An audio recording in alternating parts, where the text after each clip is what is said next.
Allez, aujourd'hui je vais vous donner mon avis sur le XF 56 mm que j'ai depuis une dizaine de jours, que j'ai vraiment beaucoup utilisé. Donc c'est un objectif que j'avais jamais eu. Donc je possède le XF 50. Donc le XF 56 mm, le voilà. C'est quand même un beau bébé. Il pèse quand même son poids. C'est un objectif qui est assez lourd. Je vous le mets par exemple par rapport au 50 mm. On voit qu'en termes de diamètre, c'est pas du tout la même chose. C'est deux objectifs vraiment différents.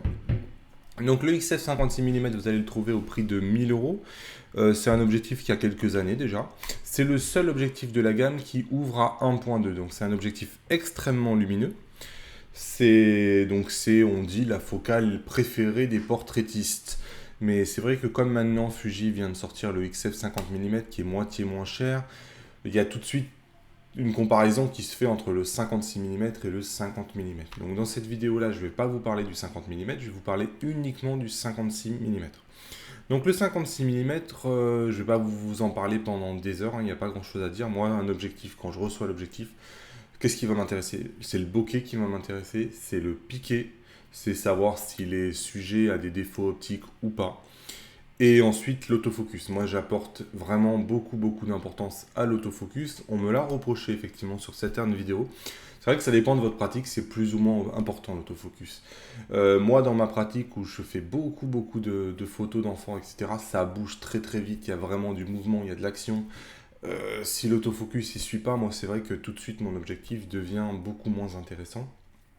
Et c'est vrai que si vous faites de la photo, de portrait, de modèles qui bougent pas trop, etc., vous avez vraiment le temps de viser l'œil et de prendre votre temps de laisser le temps à l'autofocus de faire son boulot de mise au point, c'est forcément un peu moins important. Vous pouvez presque le faire en manuel, donc c'est vrai que l'autofocus a un poids moindre par rapport à moi.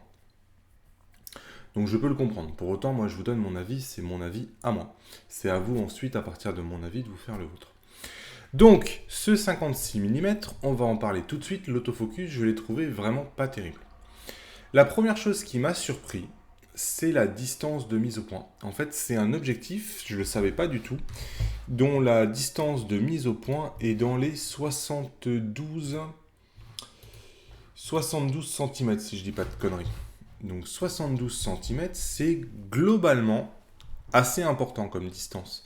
C'est-à-dire que à la base, quand j'ai pris l'objectif, je m'attendais à pouvoir faire des portraits serrés. Parce que après tout, c'est la focale qui amène à dire on fait des portraits quoi. Et finalement, je me suis retrouvé assez coincé par une distance de mise au point que je trouve assez élevée. D'autant plus que à 70 cm, c'est quand même un peu parfois un peu difficile. Pour avoir vraiment un autofocus qui est à l'aise, il faut plutôt être à 80. Donc voilà, moi c'est vrai que j'ai été surpris, je ne le savais pas du tout. On parlera demain du XF50, mais c'est un autre monde. Et bon bah là, 70-80 cm pour faire un portrait serré, on oubliera. Donc certes, on va ouvrir à 1.2, mais on est obligé de prendre pas mal de recul, ce qui quand même impacte le bokeh, vous imaginez. Donc après, on peut recadrer, etc. Mais n'empêche que si on avait pu faire une mise au point à 30 cm, on aurait eu un bokeh encore plus prononcé.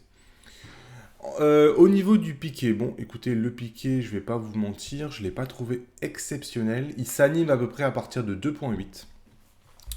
Il est pas mauvais du tout hein, à 1.2, mais c'est un peu mou quand même. Là, par exemple, j'ai pris des photos, les fameuses photos de mon Olivier que j'ai faites avec tous les objectifs.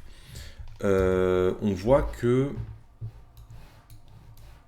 c'est piqué, mais c'est quand même assez mou. On passe à 2.8.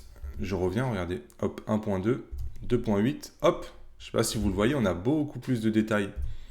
On voit que l'objectif s'anime et prend vie. Et à 2, donc c'était entre les deux, on voit que, hop, on a perdu en détail à 2. Et à 4, alors là, on a un piqué qui est vraiment joli. À 4, par exemple, enfin, on en parlera demain du XF50, mais à 4, on a vraiment un joli piqué. Pour autant, quand on prend une optique à 1000 euros qu'on paye pour parce qu'elle ouvre à 1.2, c'est vrai que j'imagine qu'on va l'utiliser beaucoup à 1.2. Donc moi, je trouve qu'à 1.2 à 2, c'est vraiment assez mou. Là, on voit, hein, ça c'est l'image à 1.2. On est sur la zone où on a fait le focus, donc c'est vraiment mou. Comparé à l'image que vous allez avoir à 2.8 par exemple ici. Ça c'est 1.2. Ça c'est 2.8. On voit qu'il y a plein de détails qui s'affichent à 2.8. Donc au niveau du bokeh, évidemment, là on voit qu'on a un bokeh qui est c'est à peine distinguable ce qu'on voit derrière. Il est vraiment crémeux, c'est magnifique.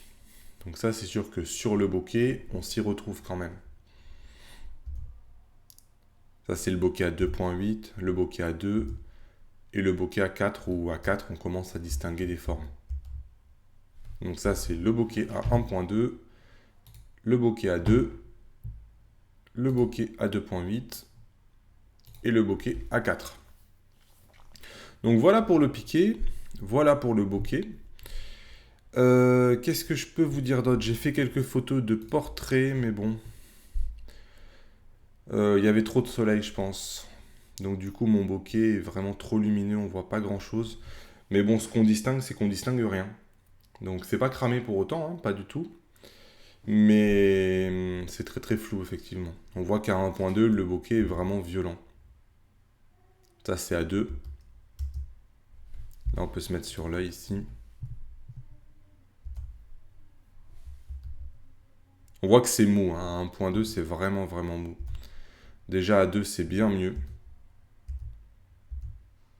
Et à 2.8, alors là, par contre, on commence vraiment à avoir un joli piqué à 2.8. Et à 4, elle est un peu floue, je l'avais même pas rendu compte. Et forcément, on voit le bokeh derrière qui s'amenuise.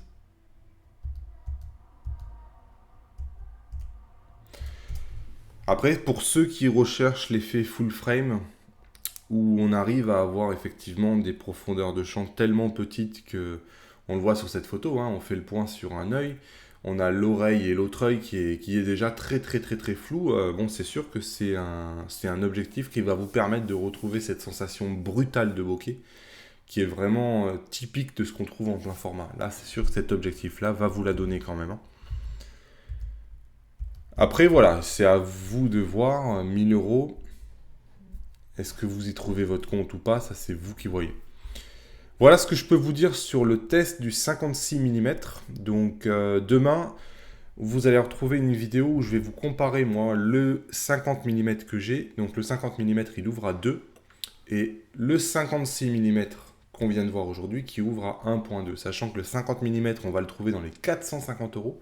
Alors celui-là est plutôt dans les 950 000 euros. Donc demain, je vous donnerai un peu, moi, ce que j'en pense de ça et qu'est-ce que je retiens de ce comparatif-là. Allez, si vous débarquez sur la chaîne, abonnez-vous à la chaîne. Vous avez un bouton juste en bas pour ne pas louper les prochaines vidéos. Vous avez forcément plein de choses à apprendre. Allez sur dlp-bonus.com, lâchez-moi votre email pour que je puisse vous informer et vous donner plein de nouvelles actus et des guides.